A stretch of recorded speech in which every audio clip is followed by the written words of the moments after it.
سازشی theories ہیں وہ اثر کرنے لگیں، اور اسی طریقے سے کاکڑ صاحب کے کچھ جو مبینہ طور پہ جو ان کے اپنے دور میں جو اقدامات تھے وہ بھی کوئی اتنے زیادہ کسی اور اینگل سے بھی دیکھا جائے تو زیادہ اچھے نہیں تھے۔ بلوچستان میں وہ پی ایم ایل این کی گورنمنٹ چاہتے تھے اور اس کے لیے انہوں نے بڑا زور لگایا، لیکن بعد میں ظاہر وہ جو ہوا وہ آپ کے سامنے، پیپلز پارٹی حکومت میں چلی گئی وہاں۔ تو کاکڑ صاحب کے اس وقت کے جب وہ وزیر اعظم تھے تو اس وقت ان سے ملنے والے لوگ یہ بتاتے ہیں کہ کاکڑ صاحب اس وقت یہ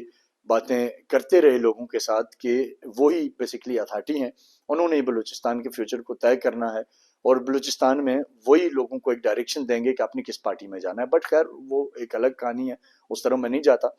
اور ساتھ ہی ساتھ یہ جو ہم اقتدار کے کوریڈورز میں سنتے رہتے ہیں کہ جی وہ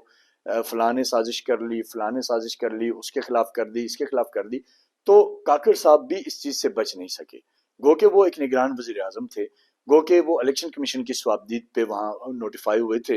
اور یہ جو سیاسی جماعتیں تھیں ان کی بھی ان کو ڈیفینیٹلی حمایت حاصل تھی۔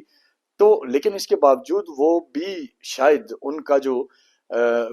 ملکی سلامتی کے اداروں کے حوالے سے کاکڑ صاحب کی آف دی ریکارڈ کچھ گفتگو ایسی بہرحال رہی ہے جو لوگ بتاتے ہیں کہ وہ کوئی زیادہ مناسب گفتگو نہیں تھی اس وقت میں بھی۔ لیکن میں کسی یہ نہیں کہوں گا، پوائنٹ آؤٹ کروں گا کہ وہ ایگزیکٹلی کس کے بارے میں کیا کہتے تھے، لیکن وہ ایسی باتیں کرتے رہے،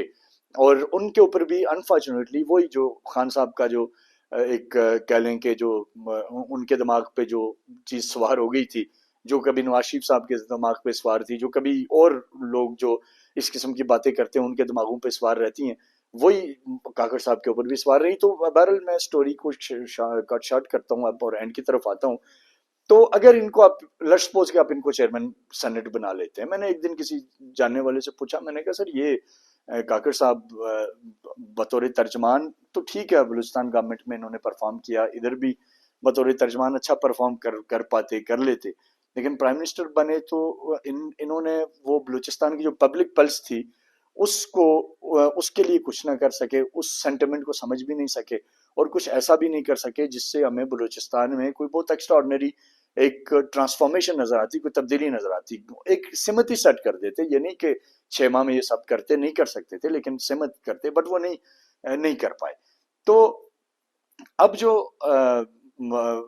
اس کے بعد خیر اطلاع یہ بھی ہے کہ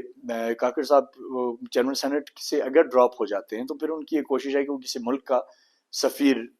لگنا چاہتے ہیں، شاید یہ بھی ان کے اس وقت ذہن میں ہے۔ تو بہرحال یہ ظاہر ریاست کا کام ہے، ہم اس کے اوپر گہرائی میں نہیں پڑتے، اگر وہ اس کے لیے اہل ہیں تو ان کو ضرور لگایا جائے۔ لیکن خبر جو میری اس پورے ویلاگ میں اور اس پوری جو کہانی میں جو ایڈریس کرنا چاہتا ہوں کہ اگر ہم نے چھوٹے صوبوں سے لوگوں کو فیڈرل لیول کے اوپر آپ نے ان کو نمائندگی دینی ہے تو اس کا امپیکٹ وہاں کے ایک عام آدمی پہ آنا چاہیے۔ ایک عام نوجوان جو امیدیں لگائے بیٹھا ہوتا ہے کہ ہمارا آدمی جب سی ایم بنے گا، پرائم منسٹر بنے گا تو وہ ہمارے لیے کچھ کرے گا، یا چیئرمین سینٹ بنے گا تو وہ ہمارے لیے کچھ کرے گا، لیکن انفارچونیٹلی سنجرانی صاحب فیل ہوئے، اسی طریقے سے کاکڑ صاحب فیل ہوئے۔ اگر ہم نے ابھی تیسرا تجربہ کرنا ہے تو کوئی بہتر آدمی فیڈریشن کو اس کام کے لیے چننا ہوگا جو چیئرمین سینٹ کے لیے آئے، کیونکہ اب میرا خیال ہے کہ اور بھی 2-4 نام ہیں جو اس دوڑ میں شامل ہو جائیں گے، ان میں بھی 1-2 کا تعلق بلوچستان سے ہے۔ تو بلوچستان کے لوگوں کو ہمیں رسپیکٹ دینی چاہیے، انہیں پرائرٹی دینی چاہیے، گورنمنٹ میں جگہ دینی چاہیے۔ لیکن مجھے جو ڈاؤٹ ہے کہ خدا نخواستہ ایسا نہ ہو کہ برائے نام عہدے تو برتے رہیں لیکن اس سے بلوچستان کے ایک عام آدمی کو، وہاں کے انفراسٹرکچر کو، وہاں کے سسٹم کو کوئی اگر فائدہ نہیں ہوتا تو وہ چیز ہمیں فائدہ نہیں دے گی۔ اور آخر میں ابھی جو حالیہ دنوں یہ جو D G I S I general Nadeem Anjum صاحب کے حوالے سے ایک خبر اڑائی گئی اور کہا گیا کہ جی وہ امریکہ میں سفیر جا رہے ہیں،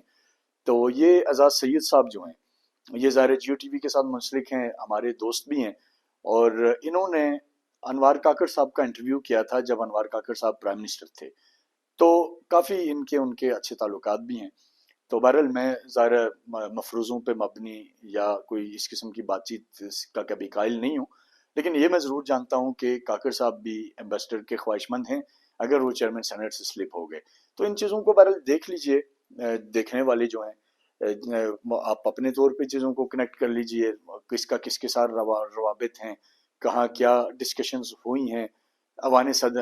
وزیر اعظم میں کیا گفتگو ہوتی رہی ہیں جب وہ پرائم منسٹر کے اہم ترین عہدے پہ فائز تھے، اور ایوان صدر سے پہلے، ایوان وزیر اعظم سے پہلے سوری ٹو سے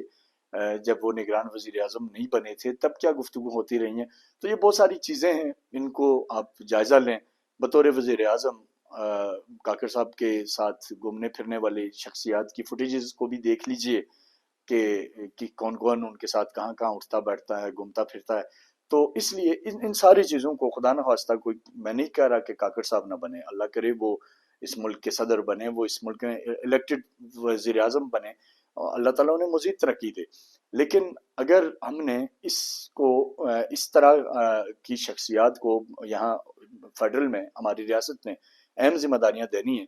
تو صرف یہ ضرور دیکھ لیجئے گا، جائزہ لے لیجئے گا اور ایک کیلکولیشنز کر لیجئے گا کہ کیا انہوں نے اپنے ٹینیور میں کیا انہوں نے وہاں ڈیلیور کیا، کوئی رزلٹ دیا یا نہیں دیا. بہرحال اب سینٹ الیکشن آگے ہونے